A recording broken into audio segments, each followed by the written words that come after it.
2027 Wike's loyalists move against Fubara's second-term bid. Hello viewers and welcome to Infogist TV.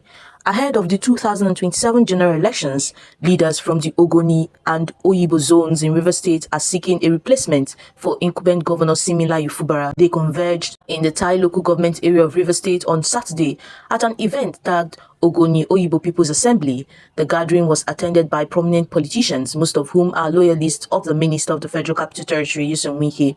Wike, the immediate past governor of the Rivers State, is currently in a running battle with Fubara, his estranged political godson, and has vowed not to support Fubara again. Among the attendees were personalities such as Senator Barinade Mpibi, Senator Magnus Abe, Ambassador Desmond Akowa, and Chief Victor Giadom. The assembly emphasized unity and cooperation between the two ethnic nationalities, which fall under the same senatorial district, Rivers Southeast, that produced Fubara as governor. As part of their resolution, read by Senator Mbigi, they demanded the Ogoni Oyibo governorship slot in 2027 and called for unity and cooperation between the Ogoni and Oyibo people. They also called on major political parties to consider Ogoni Oyibo candidates for the governorship while condemning the activities of Governor Fubara. Senator Mpibi alleged some political actors were visiting Aso Villa at night to declare their support for President Bola Ahmed Tinubu and urged them to do so openly during the day.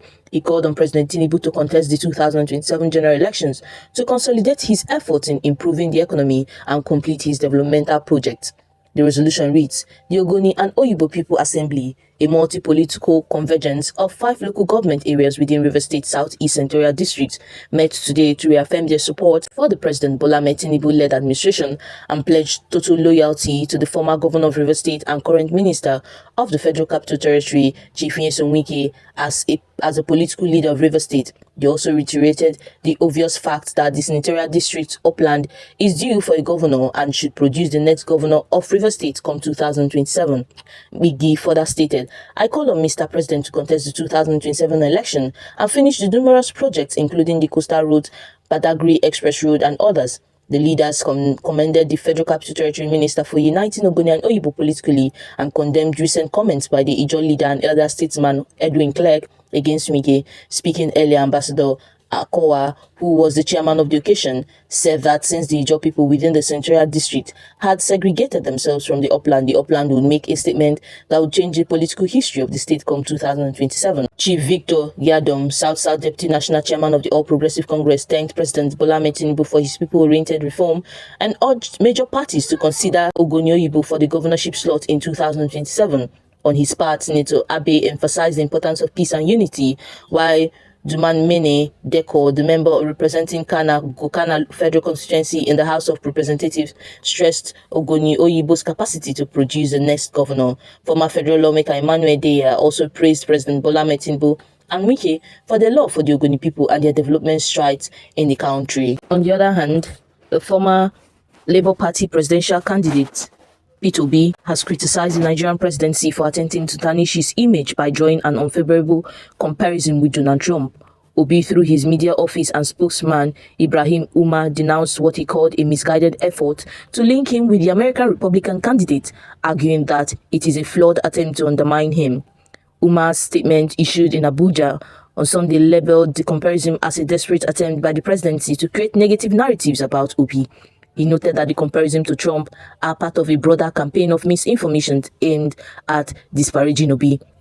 These traducers are so intent on maligning Obi that they seem to invent new falsehood daily, Umar said. He criticized the administration for failing to address its own shortcomings and resorting to petty comparisons to distract its failure.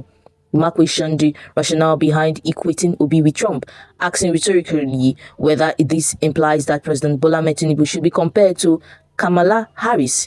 He highlighted the contrast between the two political figures, emphasizing that Obi's track record of morality, transparency, and people-focused policy stands in stark contrast to the current administration's perceived failings. This statement also touched on the irony of the situation, pointing out that while Tinubu's administration has been dodging media scrutiny and public accountability. Attempts to disparage Obi reflect poorly on those making the comparisons. The statement encouraged Obi supporters to remain focused on their goal of a better Nigeria despite the ongoing comparison of misinformation.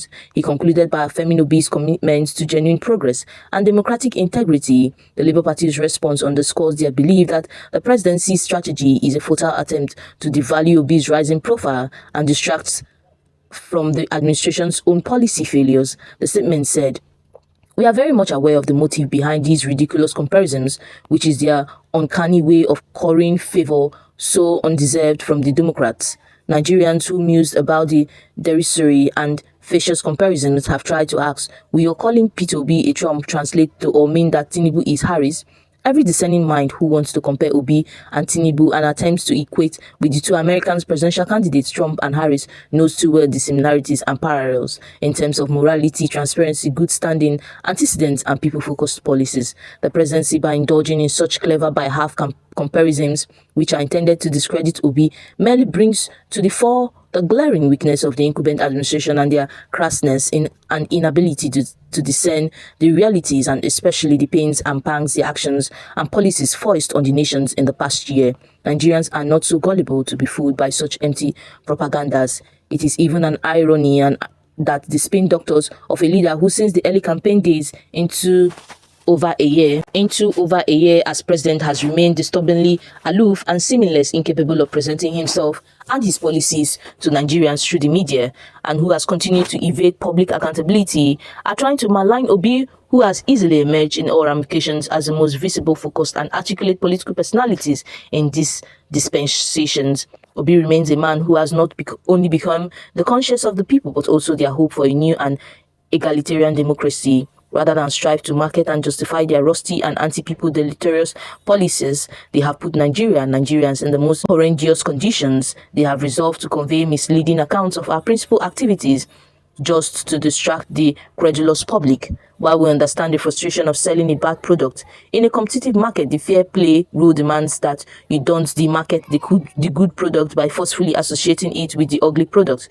We know the intentions of these trolls and spin doctors who have also gone ahead to provoke our principal's massive supporters across the country and diaspora by twisting his recent media interview to insinuate that he is ready to be vice president to anyone. Horrendous conditions, they have resolved to convey misleading accounts of our principal activities just to distract the credulous public. While we understand the frustration of selling a bad product, in a competitive market, the fair play rule demands that you don't demarket the good product by forcefully associating it with the ugly product.